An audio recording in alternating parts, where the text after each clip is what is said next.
남자 배우들은 다 처음부터 욕을 하고 여배우들은 울어. 운대요. 아주 그냥 같은데 이거 삐죠. 삐. 사실 저는 항상 포기하고 싶어요. 늘.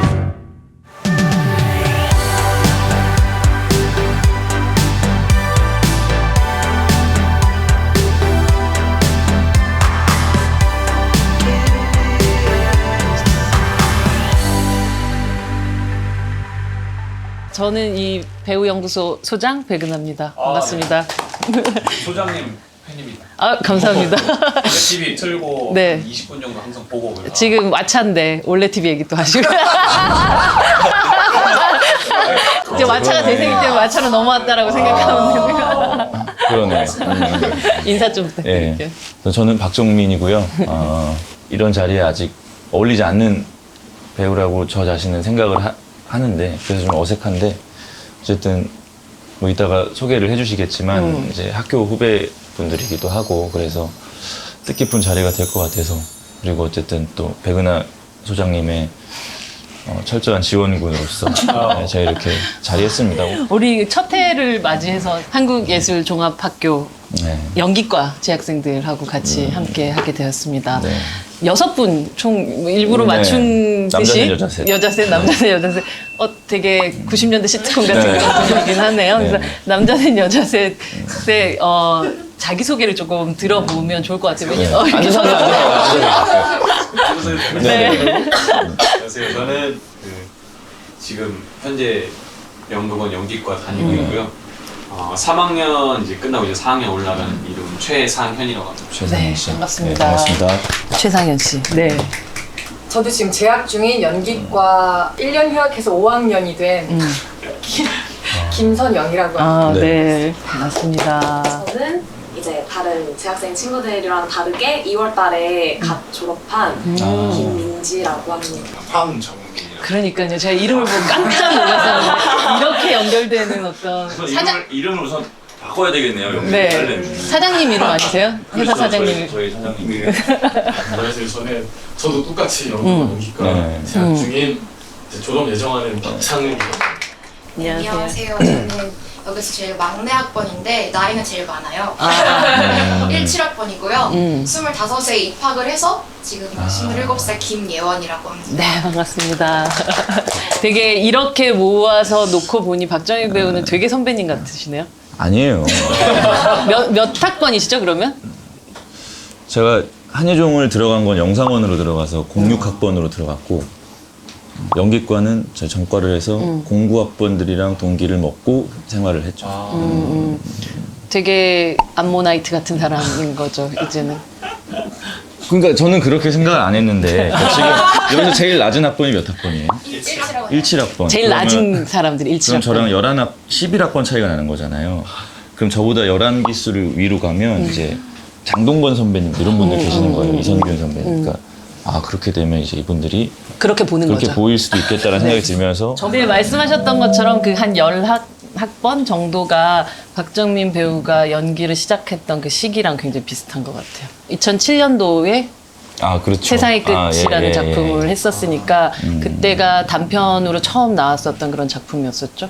그러니까 그렇죠. 12년 전 정도 되니까 그때의 그 정말 세상의 끝에서 만날 것 같은 되게 국적 없어 보이는 그 얼굴이 이제 이분들의 얼굴과 크게 다르지 않은 거죠. 시작점으로 치자면. 근데 얼굴은 훨씬 낫죠, 저보다. 그 영화 보신 분들은 아마 없을 텐데 해안가에 살고 있는 두 남매가 있는데 세상이 종말을 해요. 이제 곧 있으면 정체를 알 수 없는 두 명의 남자가 거길 지나가면서 이 아이들을 데리고 종말을 맞으러 가는데 바닷가 뚝방 같은데 그냥 여동생이랑 같이 너무나도 아무렇지도 않게 널브러져 있는 그런 모습으로 등장을 하는데 약간 뭐 미래 SF 영화 같은 데서 나오는 것 같은 그런 얼굴이기도 하고 되게 희한한 얼굴이에요. 좋게 근데 포장하면 그렇고 네, 남궁성 감독님의 작품이었었는데 그때 그 얼굴을 보고 그 얼굴을 보시고 윤석열 감독님 3년 뒤에 네. 파수꾼의 윤석열 감독님이 그 이미지를 그냥 기억하시고 파수꾼이라는 영화에 캐스팅을 해주셨죠. 그 공연을 하고 싶어서 이제 영희과를 전과를 해서 이렇게 연기를 배우고 있는데 한국영화 아카데미 예, 누구누구인데 저희가 장편 영화를 찍는데 좀 와주실 수 있냐 그래서 이게 영상원과 한국영화 아카데미랑 약간 라이벌 관계가 있잖아요. 그 영상원 출신이다 보니까 별거 아닌 것 같은데 뭐 오라니까 갔어요. 가서 이제 뭐 이렇게 별로 열심히 준비를 안 했죠. 그냥 가서 뭐 하면 되겠지 하고 오디션 대본을 주셨는데 이제 그게 파수꾼의 그 베키가 하는 대사였어요. 너 네가 날 친구라고 생각해 본 적 있어? 뭐 없잖아. 뭐 이런 대사예요. 저는 굉장히 연기를 잘했다고 생각했어요. 근데 나중에 생각해 보니까 제가 어떤 식으로 연기를 했냐면 좀 과장해서 네가 날 친구라고 생각해 본 적 한 번이라도 있어? 없잖아. 막 약간 이런 식으로 이렇게 연극처럼 연기를 한 거예요. 그러니까 이제 제 앞에서 감독님이 이렇게 보시다가 정말 제 앞에서 제가 대사를 하는 동안 계속 이러셨어요. 그래서 보름 정도 연락을 안 주셨죠. 저도 뭐 끝났구나. 큰 욕심 없으니까 뭐안 됐나 보다 하고 영화 아카데미 예, 딸이요? 학교 생활을 하고 있는데 그렇죠. 약간 그런 생각. 그리고 학교 생활을 하고 있는데 샤워실에서 자고 있는데 샤워실 어딘지 알죠? 뭔가 저는 못 알아듣지만 여러분들이 이미 알고 있는 정서가 있는 건데요. 이미지가 너무나도 베키와 딱 맞아 떨어지니까 이제 본인이 이 파수꾼에서 이 친구가 어떻게 연기를 해야 되는지 알려줘야 되겠다, 가르쳐줘야 되겠다라고 생각하러 캐스팅을 해주셨어요. 그리고 거의 매일 이제 영화사 사무실을 갔죠, 감독님을 만나러. 근데 아무리 대본을 읽어도 감독님이 원하는 연기가 뭔지 잘 모르겠는 거예요. 도대체 뭘 어떻게 하라는 거지? 뭔가 설명을 해주잖아. 힘을 빼고 뭐 이제 그때는 감독님이 뭐 지금은 이제 그게 무슨 뜻인지 알겠는데 뭐 그때는 힘을 빼고 좀 날것의 연기처럼 뭐 즉흥 연기도 시켜보고 막 그랬었는데 뭔지 잘 모르겠는 거예요. 이런 요구 같은 거 많이 들어보시지 않으셨어요? 근데 그게 뭐야? 날것이 뭐야? 도대체 나는 그게 뭔지 모르겠다. 날것이 뭘까 정말. 네. 저 아직도 사실 잘 모르겠는데 그러니까 어느 날은 이제 감독님을 또 만나러 갔는데 감독님이 대본 읽지 말자고 그러시더라고요. 오늘은 그냥 수다나 떨자. 그러면서 뭐 군대 있을 때 무슨 재밌는 일 있었냐 뭐 하면서 막 또 신나서 얘기하고 그러다가 뭐 한 3, 40분 그렇게 막 수다를 떤 것 같아요. 그러다가 뭐 시간도 많은데 그럼 대본이나 또 한번 읽어볼까? 이러고 또 대본을 막 읽었어요. 그리고 대본을 다 읽고 감독님이 방을 옮기자고 하시더라고요. 저쪽 방으로 갔더니 그 시간을 다 녹화해 놓으신 거예요. 제가 제 얘기를 하는 그 말들과 내가 지금 대사를 하는 것들을 녹화를 해놓고 보여주시더라고요. 자, 네가 너의 말을 할 때랑 대사를 할 때랑 어떻게 다른지를 한번 봐라. 하면서 그때 알았어요. 이런 걸 원하시는 거였구나. 이게 바로 날 것이구나. 이게 날 것이구나. 제가 여기서 하고 싶은 말은 모든 영화에서 파수꾼처럼 연기를 할 수는 없어요. 영화의 장르라는 게 있으니까. 어쨌든 배우가 취할 수 있는 가장 좋은 운이라고 해야 되나요? 좋은 연출자를 만나는 거라고 저는 생각을 하거든요. 저는 아직도 그렇게 생각하는데 제 또래 배우들, 혹은 저보다 어린 배우들 다 거기서 거기라고 생각해요. 연기를 하는 능력은. 뭐 다 똑같이 배웠고 다 똑같이 자기들 살아온 방식으로 살아왔을 텐데 누구는 뭐 재능이 있고 누구는 재능이 없고 이건 사실 한 끗 차이라고 생각을 하는데 배우의 연기를 어떻게 끌어내주느냐, 감독님이. 그리고 그 사람들을 나의 동료, 나의 친구로 만들어 놓는 게 굉장히 중요해요. 한 현장에서 만나서 헤어지고 맞아. 이제 그 사람하고는 이제 일이 끝났어가 아니라 내가 정말 배울 게 많은 사람, 좋은 연기가 뭔지 잘 아는 사람이 내 옆에 있어준다는 건 내 기준치가 올라가면서 난 그렇게 할 수 없어. 어쨌든 나는 그 기준치만큼 연기를 할 수는 없는데 어쨌든 기준치 이만큼 잡아놓고 이렇게 하는 거랑 이만큼 잡아놓고 이렇게 하는 거랑 어쨌든 그 차이가 있는 거잖아요. 근데 또 이제 그런 사람들이 많아지잖아요. 이 사람들의 기준이 다 달라. 이 사람은 좋다고 하는데 이 사람은 또 그게 안 좋다고 해. 그러면 또 이제 뭐 좀 헷갈리던 시절들도 있거든요. 근데 이제 이 사람들을 내 주변에 두고 얘기를 많이 나누다 보면 내 나름대로의 가치관이 생겨요. 그리고 어쨌든 안 좋은 연기가 뭔지도 알게 되고 최대한 이제 기준치를 높여서 연기를 하려고 하는 거죠. 예를 드는 거예요. 변산을 찍고 있어. 근데 내가 무슨 연기를 이렇게 하려고 하는데 잠깐만 이걸 만약에 윤서영 감독님이 본다면 어떻게 생각할까? 이준익 라고- 감독님이 아니라. 네. 그래서 이준익 감독님 너무 그냥 잘한다고만 하니까. 너무 좋아, 박정민. 너무 좋아. 박정민이 최고야. 이러니까 이제. 또 그게 근데 걸러들어야- 힘이 될 네, 때도 그건 있죠. 이제 힘이 되는 거고 네. 어쨌든 근데 그걸 다 받아들이면 안 되는 거고 배우는. 그래서 이럴 때 윤서영 감독님이라면 뭐라고 나한테 얘기를 하실까? 뭐 내 옆에 뭐 배성우 형이라면 내가 하는 연기를 좀 어떻게 생각하실까? 뭐 이렇게 저랑 연기적인 이야기를 그래도 가끔 나누는 동료들의 기준으로 생각을 해볼 때가 있어요. 그럼 내가 준비해 온 게 형편없게 느껴질 때가 있거든요. 그러면서 조금 더 고민을 해보고 조금 더 남들이 보기에 좋은 연기를 하게 되는 거죠. 그러니까 사실 오디션도 많이 보러 다니시죠? 오디션을 볼 때 가장 지금 답답한 부분이 뭐예요? 전 그게 좀 궁금해요. 저 같은 경우 네, 이렇게. 학교에서 배우는 연기를 학교 생활을 나름대로 되게 열심히 했다고 생각을 했어요. 여기 젖어들어서 많이 배울 수 있는 만큼 배우자. 그래서 이제 3학년, 4학년이 되면서 또 카메라 연기에 관련된 수업을 듣고 있는데 저는 당연히 연기를 하면서 어느 정도 내가 그래도 배운 게 있으니까 어느 정도는 되지 않을까라는 생각을 했었어요. 뭐 말을 할 수 있겠지? 근데 말을 할 수 있겠지. 네. 다른 것도 아니고 연기도 아니고 말을 할 수 있겠지. 근데 그 기본적인 것조차 안 보이는 거죠. 아. 제가 제대로 말하지 못하고 뭔가 힘이 들어가 있고 자꾸 담아내려고 하는 제 자신이 너무 적나라하게 보이는 카메라 안에. 지금 만나신 감독님 같은 경우에는 선배님 만나신 감독님 같은 경우에는 이제 좀 배우에 대한 사랑과 애정을 가지고 이렇게 계속 그것들을 같이 해체해주고 같이 작업을 같이 하려고 도움을 주셨잖아요. 근데 그런 동료를 만날 수 있는 기회가 많이 있을까? 어떻게 만날 수 있을까? 약간. 어떻게 만날 수 있나요? 찾는다고 만나지진 않죠. 그렇게 서로가 서로를 만들어갈 수도 있다고 저는 생각을 하거든요. 영상원에 있는 어떤 감독님이 한 배우를 계속해서 캐스팅을 해서 같이 영화를 만드는 경우가 많잖아요. 그러다 보면, 그러니까 어쨌든 학생이고 아직 경험이 별로 없어서 서로 이렇게 부족하단 말이죠. 서로. 그럴 때는 서로가 서로를 좀 만들어줘야 되겠죠. 그러다 보면 이 사람이 정말 귀한 사람이었을 수도 있는 거고, 나중에 생각해 보니까. 저라고 뭐 그때 윤서영 감독님이 나의 귀인이라고 생각했겠냐고요. 처음 만났을 때. 하다 보니까 어쨌든 나한테 굉장히 중요한 사람이 됐고, 서로 필요한 사람이 됐고, 친구가 된 거니까. 그러니까 예를 들어 이게 뭐 좀 상통하는 얘기인지 모르겠어요. 근데 저도 예전에, 그러니까 뭐 지금도 마찬가지지만, 제가 꿈꾸고 제가 보고 꿈꾸던 감독님들, 선배님들하고 왜 작업을 안 해보고 싶었겠어요. 지금도 해보고 싶지. 나도 누구한테 해보고 싶어? 깐느 가고 싶고.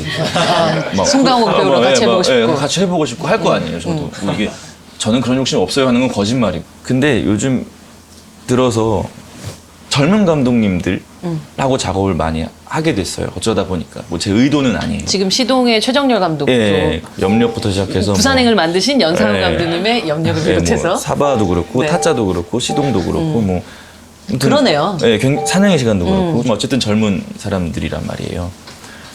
그러니까 그 현장에서 젊은 에너지로 서로가 이제 만나서 영화를 만들어가는 그 과정에서 건방진말일 수 있는데, 그러니까 제가 꿈꿨던 영화를 처음 꿈꿨던 그 시대가 한국 영화의 르네상스 시기였어요. 이제 막 봉준호, 박찬욱, 김지훈 감독님도 막 등장하시고 송강호 선배님, 설경호 선배님 살인의 막 나오실 추억, 때, 장하옥년 네, 막 쏟아질 때였어요. 쏟아질 때.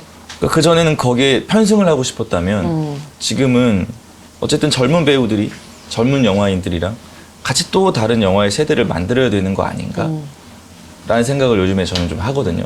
물론 지금 뭐 예를 들어서 좋은 감독님들께서 자취하자 그러면 알겠습니다 하고 달려가겠죠. 당연히. 네, 근데 여기 가라 빨리 타 이렇게 네. 하면 빨리 가서 네, 타야 나랑 돼요. 같이 스타가 되자 하면 이제 할 수 있지. 근데 이제 이거를 후배들한테로 적용을 해보면 아까 말한 것처럼 또 같이 만들어야 되는 세대들일 거란 말이에요. 그러면 서로가 서로를 만들어주면서 서로가 서로의 장점들을 계속 극대화시켜주는 그 작업들을 끊임없이 하는 게 사실 저는 그게 오디션보다 훨씬 더 가치 있다고 봐요. 어쩌면. 무슨 말인지 알 것 같아요. 네. 그러니까 저는 그러니까 책에도 나오지만 네. 좀 약간 삭제도 했어요. 책에도 심지어. 나오지만. 예. 오디션이라는 맞아요. 이 말을 삭제를 했어요, 사실은. 시스템에 대해서 네. 그러니까 왜냐면 그게 글이라서 제가 삭제한 맞아요. 거죠. 조금 오해를 살 수 있으니까. 오해를 할 수 있어서 오디션이란 시스템에 대해서 약간 회의적이에요. 왜냐면 이렇게 귀한 배우들이 어느 오디션장에 가서 2분, 3분 안에 자기의 어떤 걸 보여줄 수가 있겠어요. 그렇잖아요. 예를 들어서 회사가 없다고 해봐요. 그 자기를 위해서 힘써줄 수 있는 사람들이 없다고 생각해봐요. 그러면은 사실 그거는 만약에 가서 오디션을 봤는데 돼도 영화에 잘 안 나오는 역할 웬만하면 그 뭔가 영화를 다 봤을 때 기억이 안 남는 역할들이라는 그쵸. 거죠.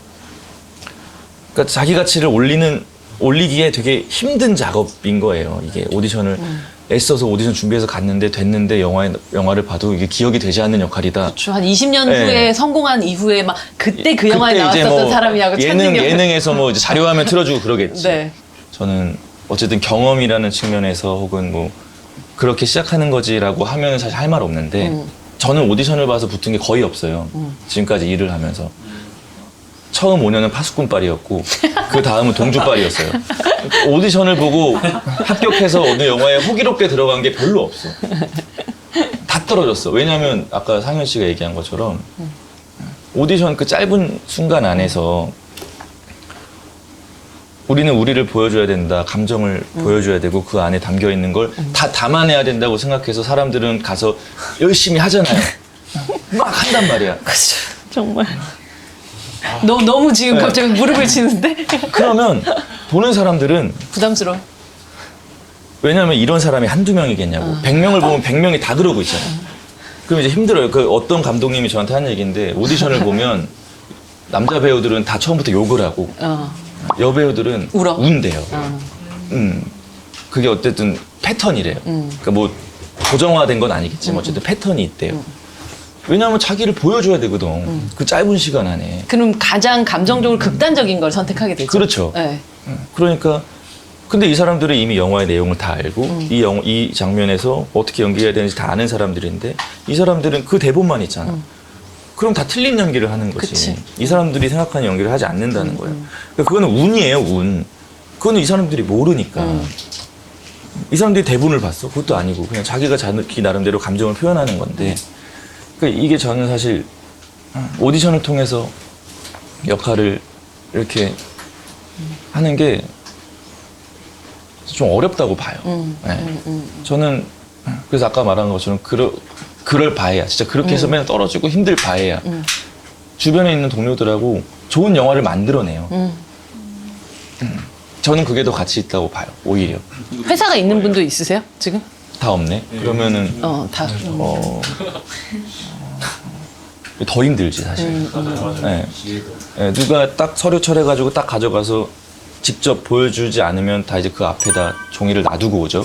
네, 아니면은 뭐 박스? 네, 그러면 자기가 인물조 감독이라고 생각을 해봐요. 1000장, 2000장이 있어. 그거를 다 하나하나 자세히 볼 수 있어요. 이건 물리적으로 불가능하단 말이야. 그냥 이렇게 보고 사진만 보고 이렇게. 거기다 막 자기 경력 적어놓고 하는 거 사실 다 못 봐요. 이렇게 본단 말이야. 그러다가 이미지가 맞네 빼놓고 이렇게 하는 거예요. 이 사람의 과거에 대해서 존중해줄 수 없는 거야, 이 사람도. 그럴 수 없는 환경이죠. 네, 그래서 이 사람이 이거 말고 할 일이 얼마나 많은데. 저는 그 과정에서도 어쨌든 자기의 역사들이 존중받지 않는 행위들이 이루어지는 거예요. 그럴 수밖에 둘 다 없는. 본의 아니게. 악의가 없지만. 그 얼마나 좀 기분이 안 좋아요. 슬프잖아. 그러니까 뭐 근데 그거를 포기하라는 건 아니에요. 어쨌든 그거를 오디션을 가서 보고 또 뭐 좋은 역할을 따낼 수 있어요. 어쨌든 뭐 그렇게 또 돼서 눈에 띄는 배우들도 있고 하니까 정말 극히 드물지만 그 노력을 게을리하라는 건 아닌데 어쨌든 그 뒤에서 내 나름의 내 친구들과 내 동료들과 좋은 걸 만들어내는 과정이 저는 좀 필요하다고 생각해요.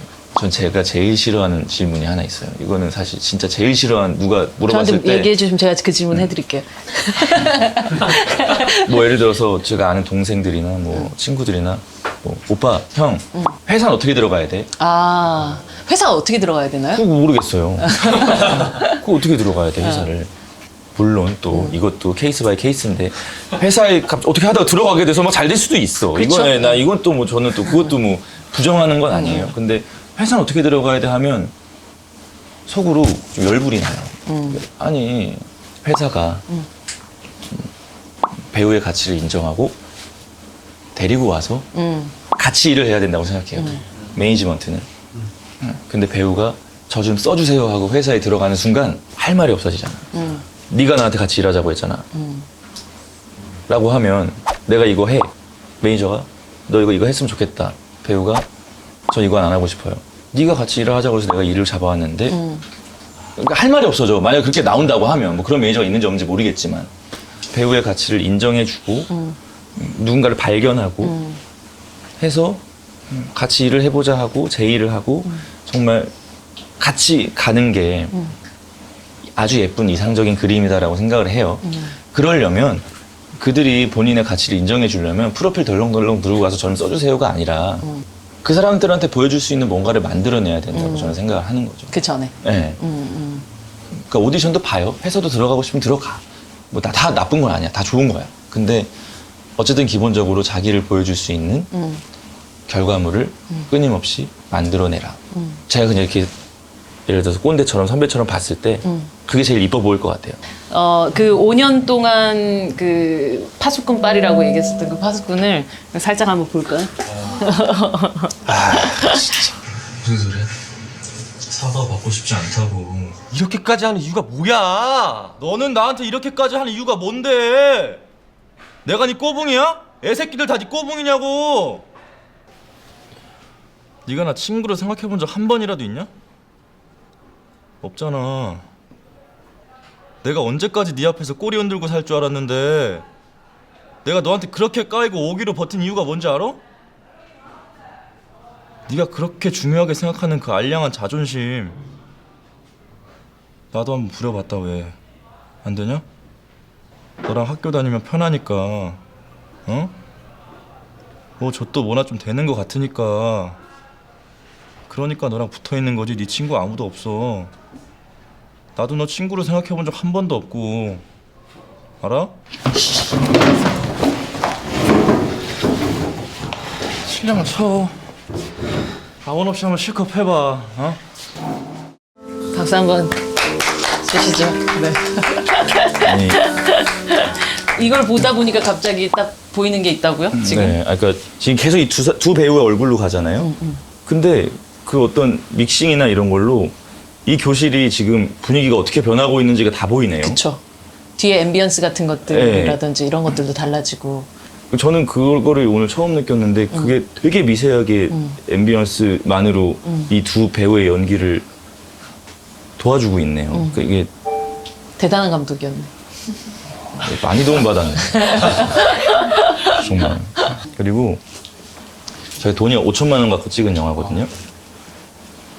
돈이 없으니까 장소 제한이 어쨌든 있잖아요. 시간은, 그러니까 빌려놓은 시간이 정해져 있고. 근데 어느 날 비가 와서 뭘 찍어야 되는데 비가 와서 갑자기 이걸 찍는다는 거예요. 근데 이게 나한테 얼마나 중요한 장면이야. 그러니까. 근데 나 어젯밤에 이거 준비 안 했는데. 망했다. 근데 오늘 찍어야 되는데 안 찍으면 답이 없대요. 그래서 씨, 큰일 났네 하고 아무 생각 없이 정말 그냥 찍은 거예요. 아무 생각 없이. 그러니까 아무런 준비 없이. 그러니까 오히려 아무런 준비가 없던 게 도움이 됐구나 라는 거를 약간 알게 된 장면이에요. 촬영할 때. 이거 첫 테이크 때 오케이 돼가지고 그냥 넘어간 거예요. 첫 정말요? 테이크인가 두 테이크인가 아무튼 뭐.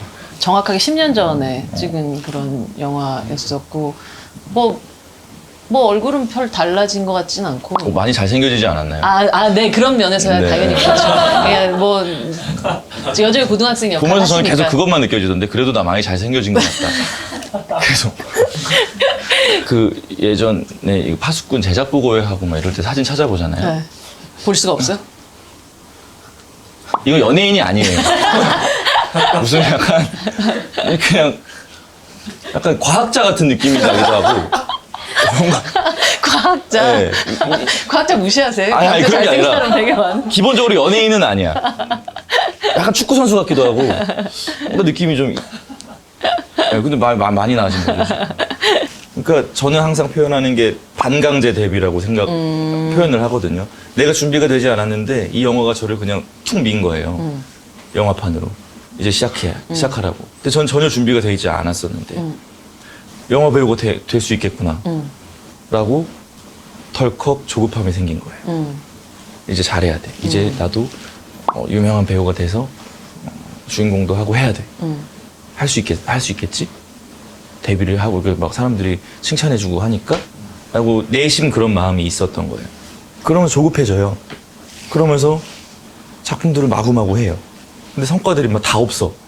그럼 이제 그때마다 실망 계속 실망하는 거죠. 답이 없어요. 그건 이제 집에서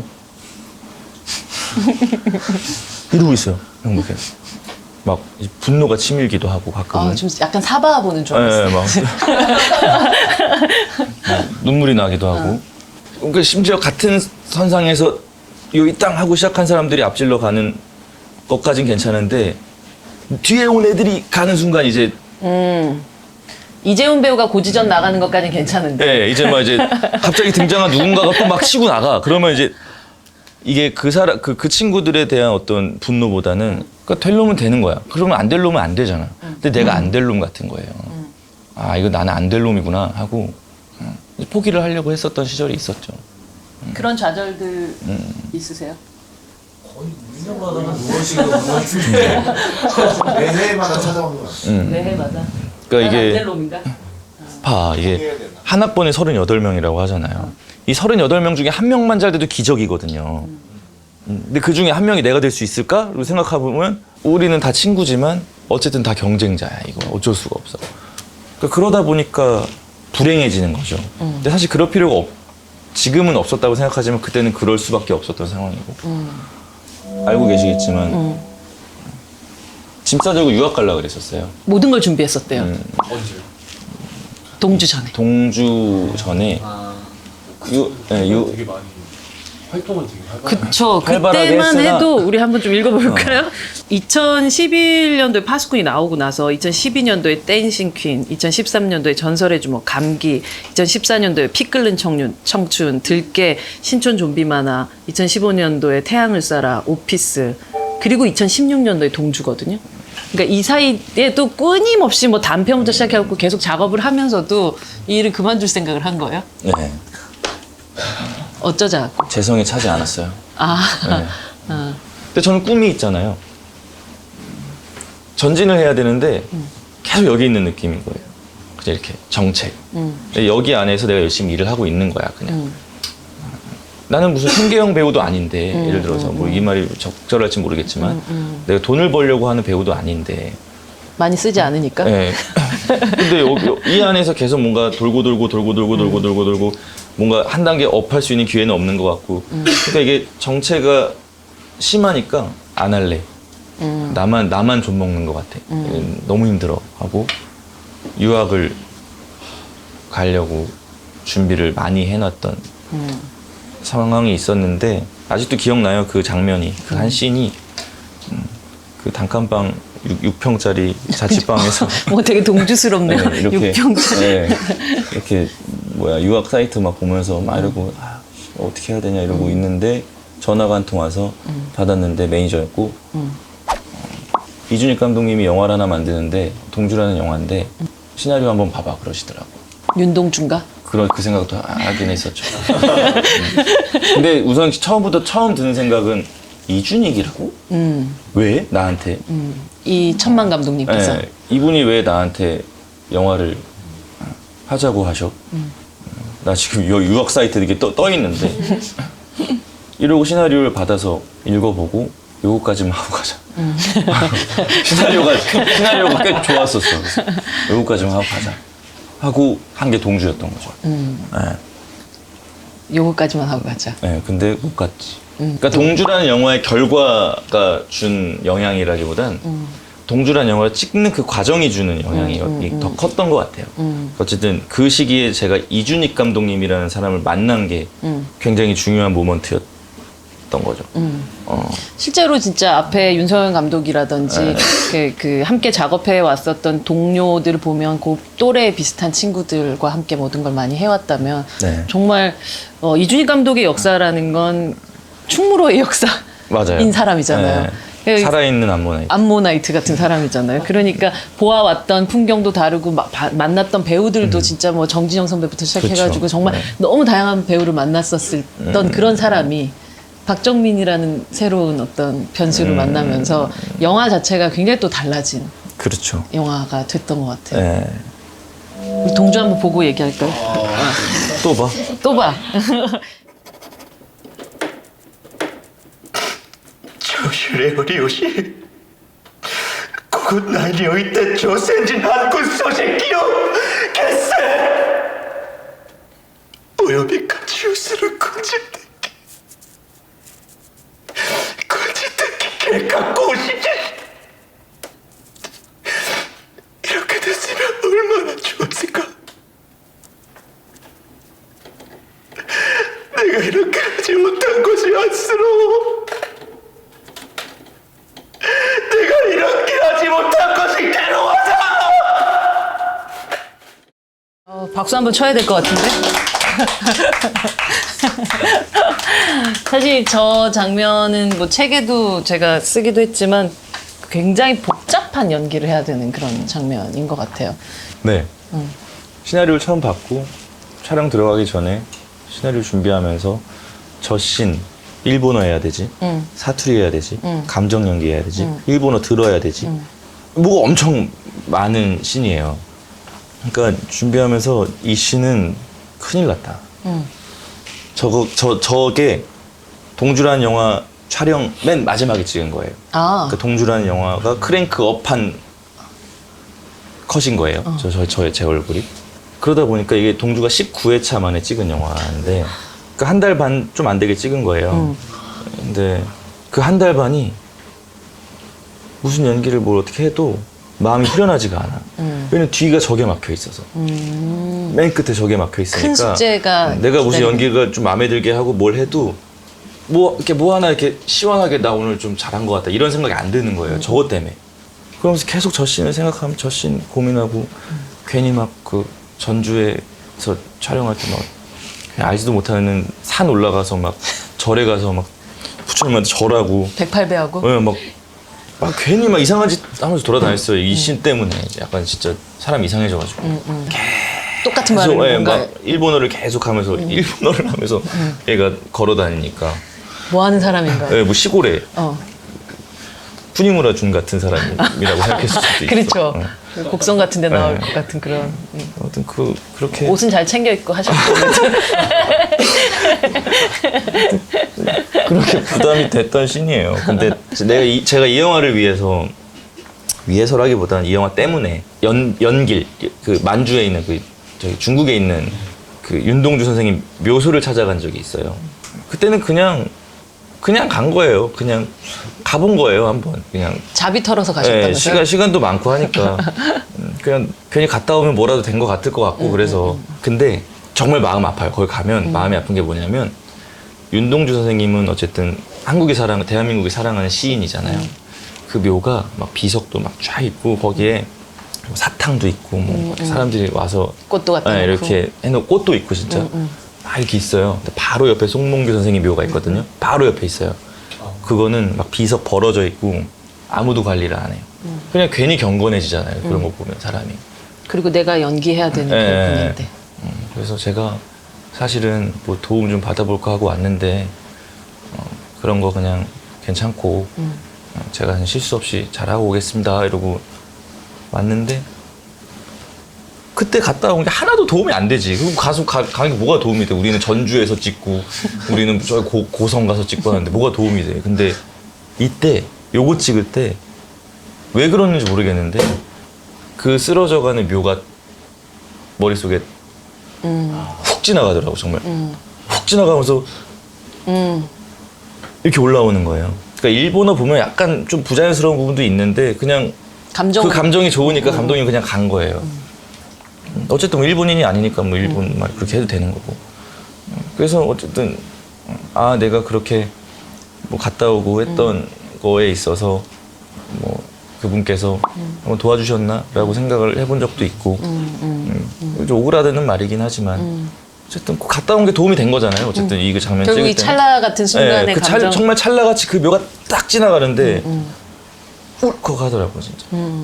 이 아까 그 묘에서 느꼈었던 묘지에서 느꼈었던 것들처럼 결국은 우리가 기억하는 사람들은 윤동주였었고 네. 송몽규라는 시인이자 뭐 그 운동가는 우리가 사실 이 영화가 나오기 전에는 정말 몰랐었던 삶을 살았던 사람인데 실제 배우들의 삶이 그 중간 그것과 굉장히 비슷하다는 생각이 저는 하거든요. 그렇죠. 그냥 결이 좀 비슷하다. 네, 어떤 면으로 치자면 누군가는 기억되는 삶을 살고 누군가는 기억하지 못하는 배우가 되기도 할 텐데 사실 그것을 버텨나가거나 혹은 그래도 괜찮다라고 생각하는 그러지 못했을 때도 이 일을 계속 하겠다라는 생각 같은 것을 갖게 되는 게 되게 어려운 일일 것 같아요. 어떻게 이겨내? 어떻게 이겨내요? 나란 사람을 그러니까 사실은 나란 사람을 카메라보다 감독보다 그 누구보다 사랑할 사람은 나밖에 없잖아요. 그쵸. 그리고 나에 대한 인정을 할 사람도 나밖에 없고 네. 그런 시기라는 게 있잖아요.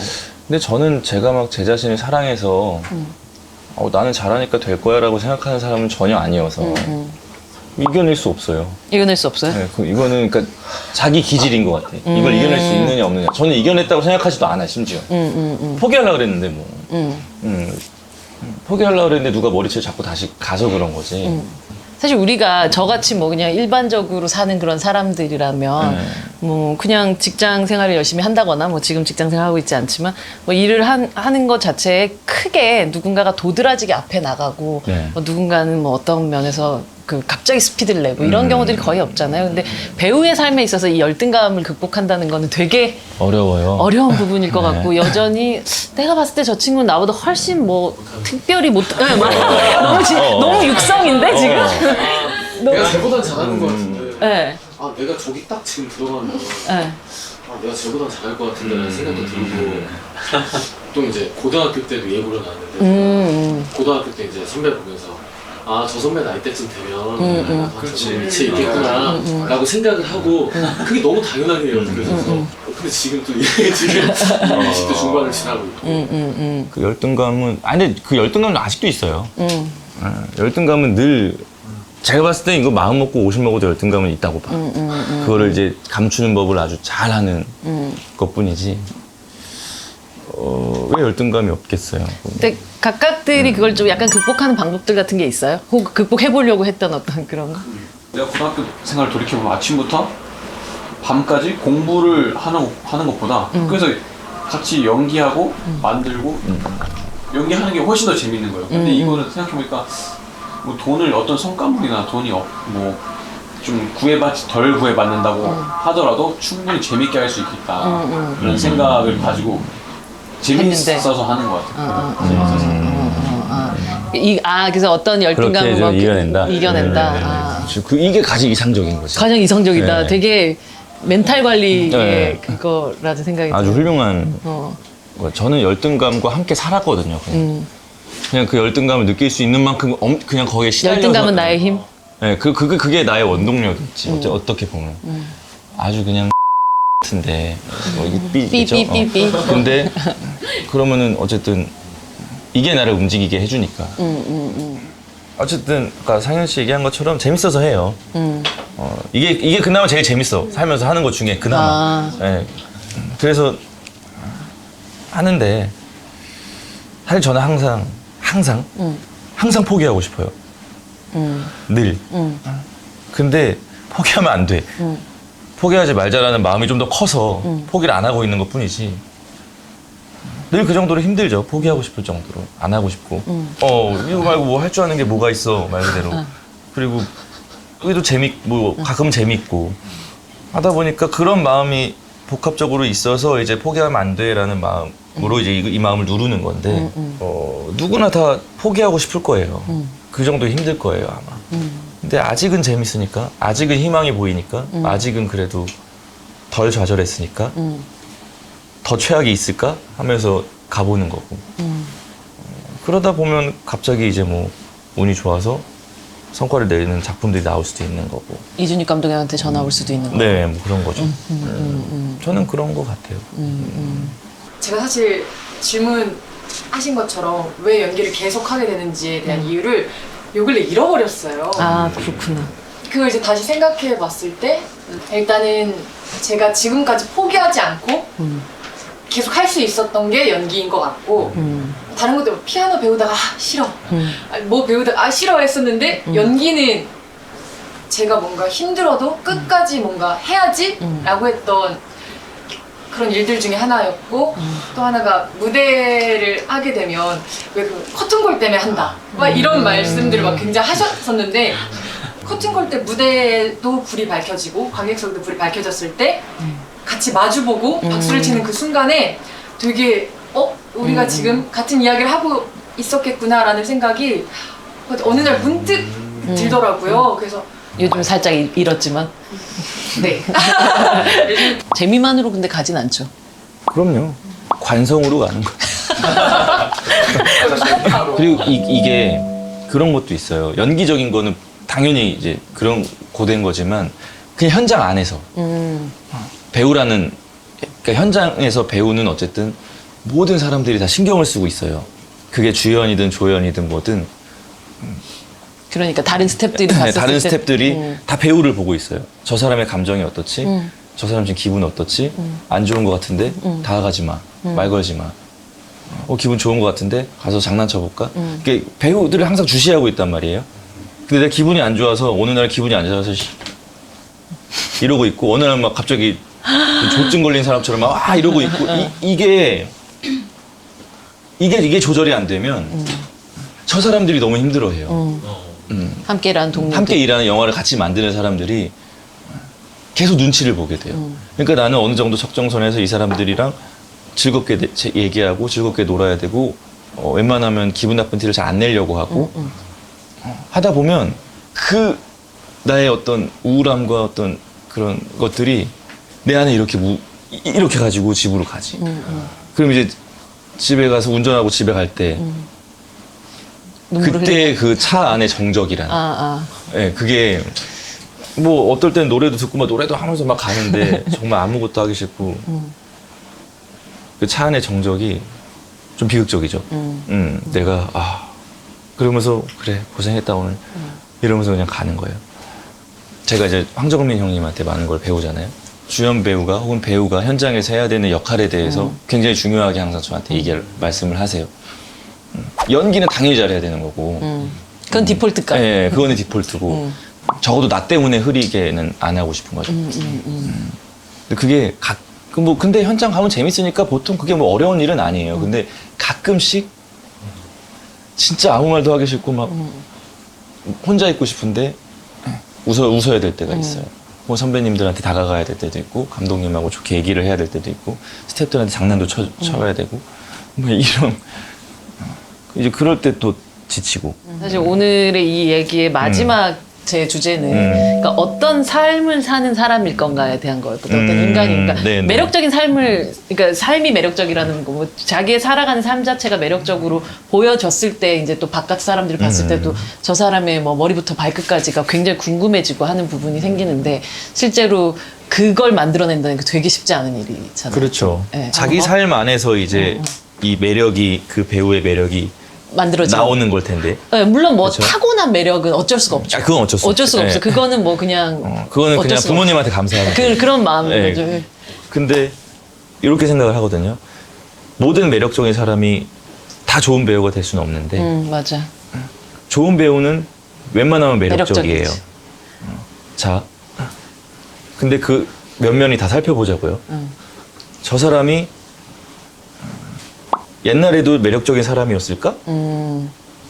라고 생각했을 때 난 그건 또 아니라고 봐. 쌓아온 자기 인생 그리고 자기의 어떤 성과에서 성과를 조금씩 내다보니까 사람들이 저 사람 되게 매력적이네 라고 생각하는 것 같거든요. 그러니까 사람들한테 조금씩 다가가는 것 같아요. 배우들이 이제 그 관객들한테.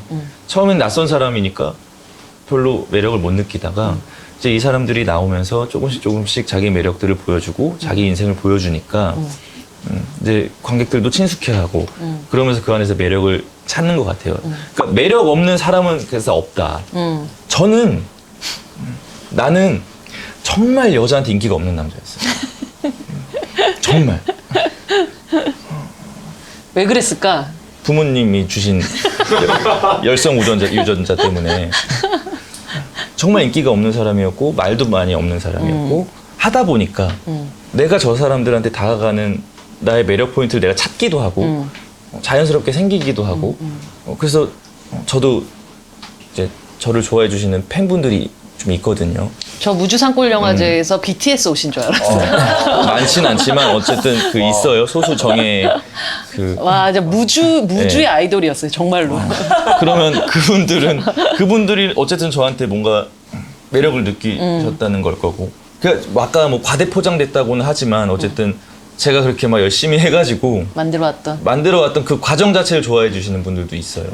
그러면은 뭐 저는 굳이 용기를 주고자 하는 행동은 아니었지만 그 사람들은 그걸 보면서 용기를 얻기도 하니까 그건 제 의도와는 다르게 어쨌든 매력이다. 근데 매력은 누구나 있는 거고 그 매력 포인트가 뭔지를 잘 알아야 되는 것도 맞아요. 배우의 어떤 숙명이고. 제가 항상 옆에서 보는 박정민이라는 배우는 계속 그 고민을 하고 있는 것 같고 또 동시에 그런 어떤 본인의 삶에서 건강함을 찾을 수 있는 방식들을 계속 구체적인 실천으로 좀 만들어가는 느낌 되게 많이 받아요.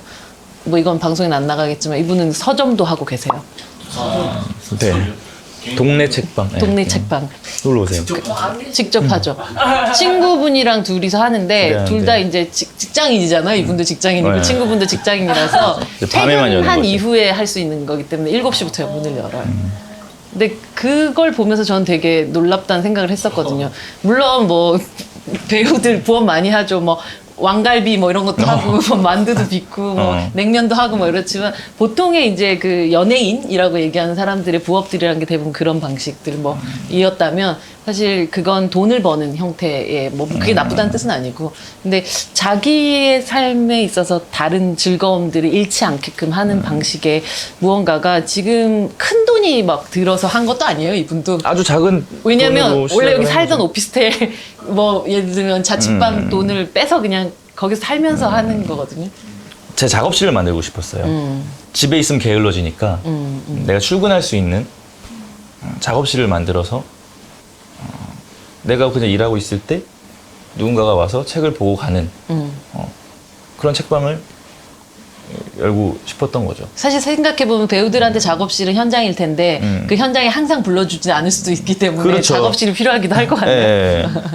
좋아요. 정말 예술가로서의 삶에 있어서 느슨해라는 뜻이 아니라 실제로 21세기의 배우들은 결국 그 작업이라는 게 더 잘 되기 위해서는 어떤 방식을 삶의 방식을 네. 택하는가가 굉장히 다양한 방식으로 가는 것 같아요. 뭐 김윤석 씨처럼 연출을 하는 경우들도 있고, 그쵸. 근데 그 연출이라는 게 뭐 물론 감독으로서 내가 영화를 만들겠다는 어떤 욕심들도 분명히 있겠지만 배우로서 더욱더 이것이 넓어진 그 느낌들이 확장이죠. 분명히 네. 있을 거예요. 그래서 어저께 뭐 13년의 공백이라는 영화에 사이토 타쿠미라는 배우인데 그 영화 감독을 했어요. 근데 와가지고 같이 그 방한을 해서 GV를 같이 진행을 하는데 너무너무 즐거워 보이는 거예요. 이 작업이. 근데 심지어 너무너무 연출을 잘했어요. 그러니까 좋다고 하더라고요. 너무너무 연출을 잘했어요. 그래서 보면서 아 단순히 그냥 아 이제 감독 데뷔 뭐 혹은 아니면 뭐 전 장사 데뷔 뭐 이런 게 아니라 그냥 어떤 배우라는 작업이라는 거, 그 직업의 바운더리를 과거의 형태의 정의 안에 가두지 않는 사람들이 이제 배우의 새로운 정의들을 써내려가고 있는 시대 같다는 생각을 해요. 그게 아마 박정민이라는 배우가 보여주고 있는 그냥 삶의 형태가 저한테 있어서는 좀 정의 같은 느낌이 좀 들기도 하고 그래서 오늘 이 시간에도 사실 그 후배들이라고 하지만 어쩌면 동료들과 함께 이제 막 시작한 동료들하고 이 시간을 가지고 싶었던 게 좀 이런 이야기는 우리가 뭐 네이버에 뭐 박정민 인터뷰 해서 나올 수 있는 얘기는 보통 아니기 때문에 이런 시간을 가졌으면 좋겠다라는 생각이 들어서 저는 오늘 정민 배우가 함께 이런 이야기 해줘서 너무 즐거웠고 또 저도요. 우리 그러면 간단하게라도 오늘 어땠는지 함께 했던 이 시간들 조금 아, 지금까지 내가 해오고 있던 거나 그냥 계속 지속해 나가도 되겠다라는 생각도 들고 나도 저 필드에 나가서 또 다른 고민을 하고 싶다라는 생각도 같이 들고 다 같은 학교 다니는 그쵸. 친구들이고 맨날 보는 사람들이잖아요. 학교에서도 많이 보고 하지만 실제로 만나서 이런 얘기를 나눌 수 있는 시간도 없고 뭔가 우리 잠깐 심각한 얘기 좀 할게요. 이런 얘기를 하지 않는 이상 이런 얘기를 나눌 수 있는 자리도 많이 없어서 일단 친구들이랑 같이 이런 얘기를 나눌 수 있다는 것도 너무 좋은 자리였던 것 같고 굉장히 활발하게 활동하고 계시는 선배님이고 배우님이다 보니까 그의 뭔가 연기에 대한 마음이 내가 발끝만치도 못 미쳐서 되게 좌절하고 오는 거 아닐까라는 실은 그런 고민을 했었거든요. 그래서 되게 걱정을 했었는데 좀 판타지를 줄 걸 그랬나? 걱정을 했었는데 더 힘을 받고 가는 것 같아요. 저도 되게 좀 걱정을 좀 많이 하고 왔었는데 저는 요즘 되게 제 인생 되게 위기 속에 있었거든요. 누가 내 자꾸 멱살을 자꾸 흔드는 막 그런 삶 속에 있었는데 되게 나 여기 재밌는 길 걷고 있구나라는 갑자기 또 그런 생각이 문득 떠올라서 어제보다 나은 삶을 살 수 있지 않을까라는 생각을 좀 하게 되는 것 같아요 오늘 이 자리에서. 그리고 한 가지 그냥 해주고 싶은 뭔가 사실 전 위로 위안 이런 거 안 좋아하는데 되나 그게. 근데 저의 24살 제가 연기과 처음 들어갔을 때 다큐 3일이라는 프로그램에서 우리 학교를 찾아왔었어요. 연기과 수업하는 걸 막 찍었어. 아, 연기과 3일 이런 거. 한예종 3일. 거기 제가 나와요. 아, 진짜 그거 찾아봐야겠다. 그때 저의 어떤 얼굴이나 몸의 형태나 재능이나 이런 걸 보면 아마 힘이 많이 될 거예요. 모르긴 몰라도 그대들보다 훨씬 뒤떨어져 있는 사람이었으니까. 그러니까 우리는 아까 얘기한 것처럼 저 될 놈은 됐네. 이런 케이스는 사실 좀 아닌 것 같아서. 어쨌든 감사합니다. 오늘 박수 치면서 우리. 네, 고맙습니다. 감사합니다.